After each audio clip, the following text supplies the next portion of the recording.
మన రమాల కలెక్షన్స్ ఆషాఢం sale up to 60% offer. 2 లక్షల విలువ చేసే సిల్వర్ జ్యువెలరీ కొనుగోలుపై 50,000 విలువ చేసే సిల్వర్ జ్యువెలరీ ఫ్రీ.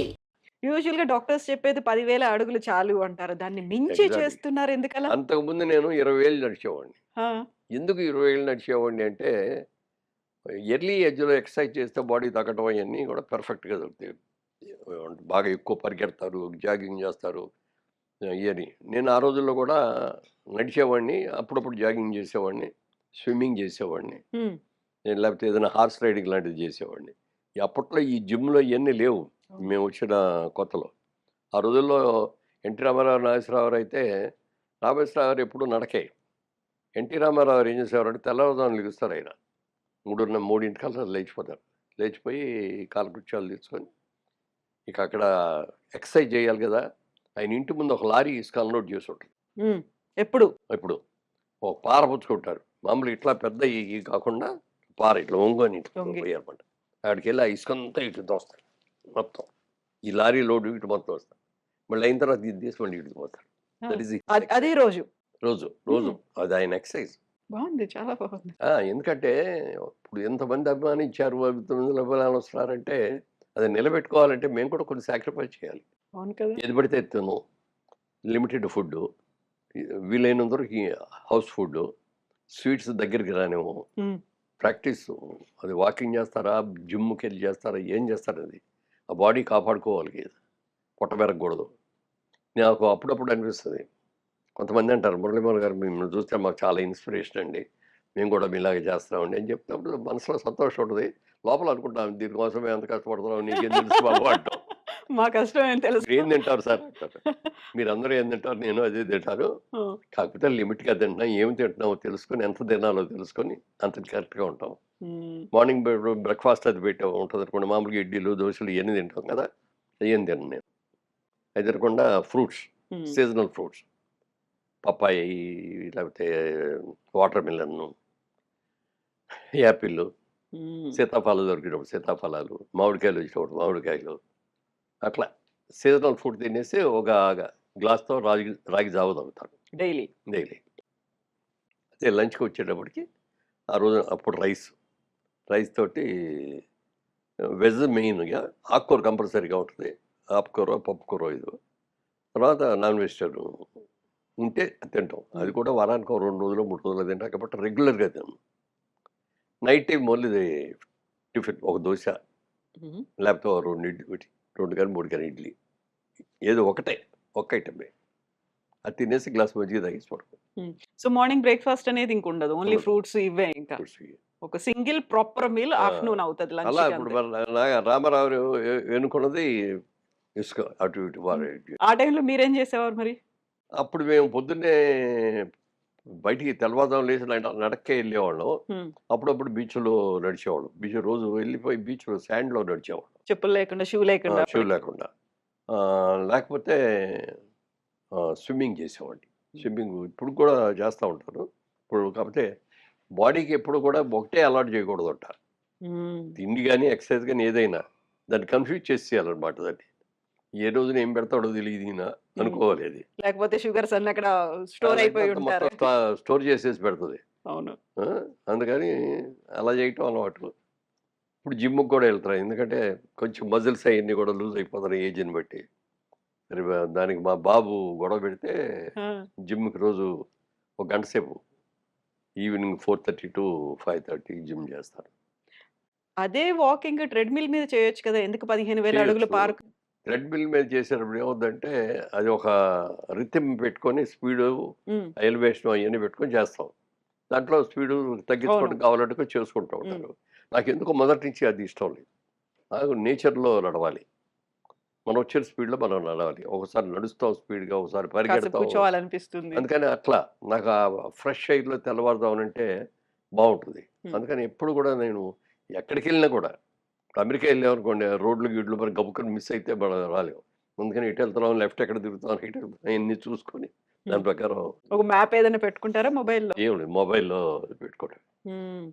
ఇప్పుడు రామారావు గారి గురించి చెప్పినప్పుడు ప్రతిసారి ఆయన పొద్దున్న ఇంత తింటారు, ఒక కోడిని మొత్తం లాగించేస్తారు, ఇన్ని బజ్జీలు తింటారు, ఇంత స్వీట్ తింటారు. వీటి గురించే చెప్పేవాళ్ళు ఉంటారు తప్ప, ఆ! ఆయన ఎంత మెయింటైన్ చేస్తారో, లేకపోతే దానికి తగ్గట్టుగా ఎంత ఫిజికల్ ఎక్సర్‌సైజెస్ చేస్తారో అనేది చెప్పేవాళ్ళు చాలా తక్కువ చాలా ఉంటారు కదా! తక్కువుంటారు. పైగా ఆయన పౌరాణిక క్యారెక్టర్‌లు చేసేటప్పుడు అప్పుడు షర్ట్ గిట్ట ఉండదు కదా! వాళ్ళ కృష్ణుడేసినా, హ్మ్. దుర్యోధనుడేసినా, భీముడేసినప్పుడు మాత్రం కొంచెం ఎక్కువే తేడొచ్చు. మిగిలిన అన్ని రోజులు అసలు నేల మీదే పడుకుంటారు.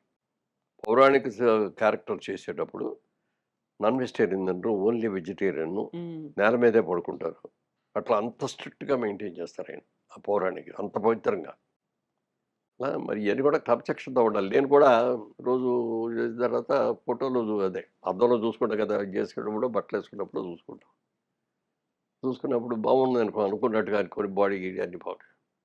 ముద్దొస్తున్నావోయేమో అనుకోని నన్ను నేనే ప్రతిరోజు అనుకుంటారా? ఆ! ప్రతిరోజు అనుకోకపోయినా అప్పుడప్పుడు అనుకుంటా. ఒక్కోసారి ఏదో సరిగ్గా నడవలేకో, ఏదో కుదరలేకో కొంచెం పొట్ట పెరిగి మొహం పీకిపోయినట్టుంటే, "ఏయ్! ఏంట్రా మొహం హ్మ్. దరిద్రంగా ఉంది." బయట ఆళ్ళందరూనేమో నిన్ను ఇన్‌స్పిరేషన్ అని చెప్పి అంటున్నారు. నువ్వేంటి ఈ గెటప్ ఏంటి? ఏయ్! నన్ను నేనే తిట్టుకొని, మిమ్మల్ని ఆ మీరు రోజు నుంచి మోటివేట్ చేసుకొని మోటివేట్ చేసుకొని నెక్స్ట్ డే నుంచి ఎక్సర్‌సైజ్ ఎక్కువ పంపటం, ఇది చేయటం అది చేస్తా. హ్మ్. ఇన్ని చేస్తున్నారు కదా మీరు. భక్తి అనేది ఎక్కువ అనేది మాకర్థమవుతుంది. దానికి టైం ఎప్పుడు కేటాయించారు మీరు? దానికి భక్తి అనేది మా అమ్మ చిన్నప్పటి నుంచి నేర్పారు మాకు. హ్మ్. ఆవిడ రెగ్యులర్‌గా పూజ చేసేవారు. నిద్రపోయేటప్పుడు ఎలా దేవుడికి కాళ్ళు కట్టుకొనొచ్చి మంచం మీద కూర్చొని ఏం దండం పెట్టుకోవాలి, ఎలా అనుకోవాలి, తెల్లవారుజామున లేవగానే ఏమనుకోవాలి, ఎలా పూజ చేసుకోవాలి, దేవుడి దగ్గరికెళ్ళి దండం పెట్టుకొని మిగిలిన ఎట్లా ఎళ్ళాలి, ఇయన్నీ ఆవిడ నేర్పారు. ఆ నేర్పిన తర్వాత చదువుకునే రోజుల్లో కూడా దేవుడి దగ్గరికెళ్ళటం, దండం పెట్టుకోవడం, పరీక్షలకెళ్ళేటప్పుడు దండం పెట్టుకోవడం, అప్పుడప్పుడు గుడికెళ్ళటం, గుడి నుంచి రావటం అంతవరకే. హ్మ్. రెగ్యులర్‌గా కూర్చొని పూజ చేయటం అనేది మాత్రం నేను బిజినెస్‌లో దిగిన తర్వాత విజయవాడలో హ్మ్. బిజినెస్. అప్పటి నుంచి రోజు మరి 10 నిమిషాలు పూజ, 20 నిమిషాలు పూజ, 30 నిమిషాలు, అరగంట, గంట. గంట లెవెల్ దాకా పెరిగిందనమాట అది. ఇప్పుడు ఇప్పుడు కూడా తెల్లవారుజామున 6కి వాకింగ్. ఫ్లైట్‌కెళ్ళాలంటే హ్మ్. 6కి ఫ్లైట్‌కెళ్ళాలంటే అక్కడ 5కల్లా అక్కడ ఉండాలి కదా! అంటే అవును. 4, 4:30కో బయలుదేరాలి. అందుకని 3కి నిద్రలేసి స్నానం చేసి పూజ చేసుకొని అప్పుడెళ్తా హ్మ్. ఇప్పటికి. అలాగే అయ్యప్ప స్వామి మాలేసుకుంటాను ఎవరీ ఇయర్. ఎవ్రీ ఇయర్ ఆ! యేసుకుంటారు. ఇప్పటికి 38 సంవత్సరాలుగా ఏసుకుంటున్నా. కంపల్సరీగా డిసెంబర్ రాగానే ఆ నల్ల బట్టలేసుకోవటం, చెప్పులు లేకుండా ఉండటం, శాకాహారం, ఒంటి పూట భోజనం, అప్పుడు కిందే నేల మీద పడుకుంటారు. పడుకోవటం హ్మ్. అయన్నీ స్ట్రిక్ట్‌గా పాలిస్తాను. హ్మ్. అలాగే దేవుడున్నాడు, లేడు అని కొంతమంది చర్చలు ఆర్గ్యుమెంట్స్ జరుగుతాయిగా. ఉంటాయి. ఉన్నాడు, లేడు అనే వాళ్ళందరూ కూడా ఒక రోజున అడిగాడు నన్ను ఒకాయన. హ్మ్. "మురళీమోహన్ గారు మీకు బాగా భక్తి ఎక్కువ గదా!" అన్నాడు. "అవునండి" అన్నాను. "రోజు పూజ చేస్తారా?" అన్నాడు. హ్మ్. "చేస్తానండి" అన్నా. "మీకు దేవుడు ఎప్పుడన్నా కనపడ్డాడా?" అన్నాడు. "కనపడ్డాడండి." "నాకు చూపిస్తారా?" అన్నాడు. "మీకు నిజంగా చూడాలనుంటే చూపిస్తానండి." "నాకు నిజంగానే చూడాలండి" అని. నేను కొన్ని ప్రశ్నలు అడిగితే ఆ ప్రశ్నలకు నువ్వు సమాధానం కరెక్ట్‌గా చెప్తే చూపిస్తాను. "అడగండి సార్" అన్నాడు. "మీకు కరెంట్ అంటే ఏంటో తెలుసా?" అన్నా. "కరెంట్ తెలియని వాళ్ళు ఎవరు ఉంటారు? ఇంట్లో ఉండదు." "దేనికి ఉపయోగిస్తారు దాన్ని?" "స్విచ్ చేస్తే లైట్ ఎలుగుద్దండి. ఏసీ ఇదొస్తది. మైక్ ఎత్తాడు సౌండ్ సౌండ్ వస్తది" వస్తుంది. అన్నాడు. "కరెక్ట్ కదా! ఆ! మీకు బాగా తెలుసు కదా కరెంట్ గురించి?" "తెలుసండి." "అది ఎలా ఉంటదండి? ద్రవ పదార్థమా? ఘన పదార్థమా? తియ్యగా ఉంటదా? కారంగా ఉంటదా? గట్టిగా ఉంటదా? మెత్తగా ఉంటదా? ఎలా ఉంటది చెప్పండన్నా." "మీరు అట్లా అడిగితే ఏం చెప్తామండి కరెంట్ ఉంది. కరెంట్ ఉందని తెలుసు. ఇట్లా తెలుసు. కానీ అది ఎలా ఉంటదో తెలీదు కదా! దేవుడు కూడా ఉన్నాడు. హ్మ్. దేవుడు ఎలా ఉన్నాడనేది ఎవరికీ తెలీదు. మనం ఎవరం చూడలా. కానీ మన పెద్దలు మనకందరికి కూడా కొన్ని ఫోటోలు ఒక ఆకృతి. దేవుడు అనే దానికి ఒక పేరు, దానికి ఒక ఆకృతి ఇచ్చాడు. ఇప్పుడు కొన్ని చోట్లుంటాయి. ఆహ్, బహామా ఏదో అంటారండి. సికింద్రాబాద్‌లో మన చికాగోలో తీసుకెళ్లారు. ఓ బహామా టెంపుల్ అనేదో పేరు. మర్చిపోయాను ఇప్పుడు. ఆ టెంపుల్‌లో ఏముండదు లోపలికెళ్తే. పెద్ద హాల్ ఉంటది. ప్రేయర్ హాల్ లాగా.